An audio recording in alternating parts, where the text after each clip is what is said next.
یہ ہے सबक नंबर 15 اور सबक नंबर 15 जो है मीम साकिन के बयान में है। जैसे कि ये मीम लिखा है, ये इसके ऊपर जज़म आ जाएगा तो ये मीम साकिन कहलाएगा। मीम साकिन के 3 कायदे हैं, जैसा कि नून साकिन के 4 कायदे थे, इजहार, इख्फा, इदगाम, इकलाब। तो मीम साकिन के 3 कायदे हैं। पहला कायदा यानी पहला नंबर 1 है इदगाम शफवी, फिर दूसरा है इख्फा शफवी और तीसरा है इजहार शफवी। ये मीम साकिन के कायदे हैं। अगर कहीं पर मीम साकिन आता है यानी मीम और उसके ऊपर ये जज़म, तो वहां पर 3 कायदे बनेंगे, या तो ये होगा या तो ये होगा या तो ये होगा। अब इसको मालूम करने के लिए कि इदगाम शफवी होगा कि क्या होगा, तो मीम साकिन के बाद वाला हर्फ देखेंगे कि मीम साकिन के बाद है क्या। सबसे पहले इसको अच्छे अंदाज में याद करेंगे। ये बहुत आसान है, अगर इनमें से अगर एक याद हो जाएगा तो दूसरा भी तीसरा भी याद हो जाएगा। इसको पढ़ते हैं एक बार। मीम साकिन के बाद दूसरी मीम आ जाए तो इदगाम शफवी होगा, गुन्ना करेंगे, बहुत आसान। नंबर 2, मीम साकिन के बाद हर्फ बा आ जाए तो इख्फा शफवी होगा, गुन्ना करेंगे। नंबर 3 पर क्या है, मीम साकिन के बाद पहले नंबर पर मीम ही आ जाए तो, दूसरे नंबर पर बा आ जाए तो, और जो तीसरा नंबर है वो ये बा और मीम इन दोनों के अलावा अगर कोई हर्फ आ जाए अलिफ से लेकर या के बीच में तो इजहार शफवी होगा। मीम साकिन के बाद हर्फ बा और मीम के अलावा कोई हर्फ आ जाए तो मीम साकिन में इजहार शफवी होगा, गुन्ना नहीं करेंगे। नंबर 1 और 2 में गुन्ना करेंगे और नंबर 2 में गुन्ना नहीं करेंगे। फिर ये अंदर आ गए अपन, तो ये पूरा सबक नंबर 15 है। अब देखिए यहां पर मीम साकिन ये है और मीम साकिन के बाद क्या है, दूसरी मीम है। तो यहाँ पे कायदा कौन सा बनेगा, इदगाम शफवी का कायदा बनेगा। यहाँ पे कौन सा कायदा बनेगा, इजहार शफवी का। क्यों इजहार शफवी बनेगा, क्योंकि मीम साकिन के बाद हरफे बा और मीम के अलावा ता है, तो यहाँ पे इजहार शफवी होगा, गुन्ना नहीं करेंगे। यहाँ पे कौन सा कायदा बनेगा, इख्फा शफवी का कायदा बनेगा। क्यों, क्योंकि मीम साकिन के बाद हरफे बा है, इख्फा शफवी होगा, गुन्ना करेंगे। यहाँ पे कौन सा कायदा बनेगा, मीम साकिन के बाद हरफे बा और मीम के अलावा हरफ है तो इजहार शफवी कायदा बनेगा, गुन्ना नहीं करेंगे। तो ये आपको समझ में आ गया। दूसरी चीज एक आसान के लिए ये समझ लीजिए कायदा बताने के लिए कि जैसे कि ये पूरी लाइन में इदगाम शफवी का कायदा होगा, ग्रीन कलर में है तो यहां से लेकर यहां तक इस सिधाई में पूरा जो है इदगाम शफवी कायदा होगा। इस पूरे लाइन में इजहार शफवी का कायदा होगा, इस पूरे लाइन में, और इस पूरे लाइन में इख्फा शफवी का कायदा होगा, और इसमें फिर से जो है इजहार शफवी का कायदा होगा।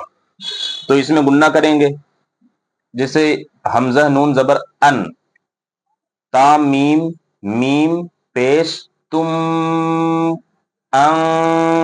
तुम, 2 बार गुन्ना हुआ। पहला जो गुन्ना हुआ है वो सबक नंबर 12 के मुताबिक हुआ है। सबक नंबर 12 में इख्फा कायदा पढ़े थे, नून साकिन के बाद रुफे इख्फा में से कोई हर्फ आ जाए तो पहला गुन्ना यहाँ पर इख्फा की वजह से हो रहा है। दूसरा गुन्ना सबक नंबर 15 का पहला नंबर वाला कायदा इदगाम शफवी का कायदा हो रहा है, इसलिए यहाँ पर गुन्ना हो रहा है। तो तुम मुस्लिमून, तो यहाँ पे गुन्ना हुआ। इजहार शफवी वाले में गुन्ना नहीं होता है, इसको पढ़ के देखते हैं। हमजा जबर अ, लाम मीम जबर लम, अलम, ता जबर ता, रो जबर रो, तारो, अलम तारो, गुन्ना नहीं हुआ। हिज्जे इसकी अलग अलग, यानी कि हिज्जे के बारे में अभी मैं बताता हूँ किसकी अलग होगी किसकी मिलाकर होगी। इसकी हिज्जे देखिए, काफ नून पेश कुन, ता मीम पेश तुम, तुम। यहाँ पे गुन्ना जो हुआ है वो सबक नंबर 12 के मुताबिक हुआ है, यानी कि इख्फा का कायदा हुआ है। नून साकिन के बाद रुफे इख्फा में से ता है। आगे आ गया बा जेर बी, हा खड़ा जेर ही, बी ही, तुम बिही। फिर आगे इजहार शफवी हो रहा है, हुम फीहा। तो ये आपको समझ में आ गया। अब ये समझिए किसकी हिज्जे मिलाकर करेंगे, किसकी हिज्जे अलग अलग करेंगे। ये इदगाम शफवी वाला जो है तो इसकी हिज्जे अलग अलग करेंगे और एक इसकी हिज्जे अलग अलग करेंगे। वलकुम मा, इसकी अलग, कसब तुम की अलग, आतैतुकुम मिन, इसकी हिज्जे अलग, किताबिन की हिज्जे अलग। ये लाइन आपको पूरा समझ में आ गई। अब बाकी सब हिज्जे मिलाकर होगी। और जो इजहार शफवी है यानी ये तो जो लाइन है, इनमें ये देखेंगे कि कहां पर 2 शब्द लिखे हुए हैं। अगर 2 शब्द हैं तो उसकी हिज्जे अलग अलग होगी, और अगर एक ही है तो उसकी हिज्जे मिलाकर होगी। जैसे देखिए अक्सर इसमें दो शब्द हैं, अम्बा है, ये एक ही कलमा है तो इसकी हिज्जे पूरी मिलाकर करेंगे, बाकी जो है हिज्जे अलग अलग करेंगे, अलम की अलग तवा की अलग, वल की अलग, अलम की अलग तवा की अलग, वल अमर की हिज्जे मिलाकर होगी क्योंकि ये एक ही शब्द है। तो इसमें इस तरीके से देख लेंगे कहां पे दो शब्द हैं कहां पे एक शब्द है।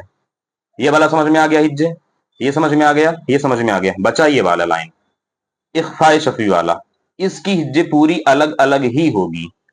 तरमीहिम की अलग, बिहिजारतिन की अलग, वमा हुम की अलग, बिमुमिनीना की हिज्जे अलग करेंगे। तो ये सबक नंबर 15 बहुत ही ज्यादा आसान है। सबक नंबर 14, सबक नंबर 12 सबक की तरह ये मिलता जुलता सबक है, बहुत सिंपल है। कहां पे कौन सा कायदा होगा वो आप अच्छे समझ गए। मीम साकिन के बाद दूसरा मीम आ जाए तो इदगाम शफी होगा, गुन्ना करेंगे। मीम साकिन के बाद बा और मीम के अलावा कोई हर्फ आ जाए, देखिए यहाँ पे ता है, यहाँ पे रॉ है, यहाँ पे मीम साकिन के बाद या है, यहाँ पे मीम साकिन के बाद दाल है, यहाँ पे मीम साकिन के बाद गईन है, तो इजहार शफवी होगा, गुन्ना नहीं करेंगे। आगे वाले में इख्फा शफवी होगा, क्यों? क्योंकि मीम साकिन के बाद हरफे बा है, सब में हरफे बा है। अब देखिए मीम साकिन के बाद बा आया है तो यहाँ पे इजहार शफवी होगा और गुन्ना नहीं करेंगे। तो ये था मीम साकिन के 3 कायदे, इदगाम शफी, इख्फा शफी, इजहार शफी। जहां कहीं भी मीम साकिन आएगा उसके बाद वाले हरफ को देखेंगे कौन सा हरफ उसके बाद है। आपको कायदा मालूम है, अगर मीम है तो इदगाम शफी गुन्ना करेंगे, मीम साकिन देखेंगे उसके बाद वाला कौन सा हरफ है, बा है, इख्फा शफी होगा, गुन्ना नहीं करेंगे, गुन्ना करेंगे इख्फा शफी में। और देखेंगे मीम साकिन के बाद बा नहीं है, मीम भी नहीं है, इसके अलावा कोई हरफ लिखा हुआ है, तो फिर जो है तो इजहार शफी कायदा होगा, गुन्ना नहीं करेंगे। बहुत सिंपल ये सबक था, बस जहन लगाकर समझ लिया जाए तो बहुत आसान लगेगा।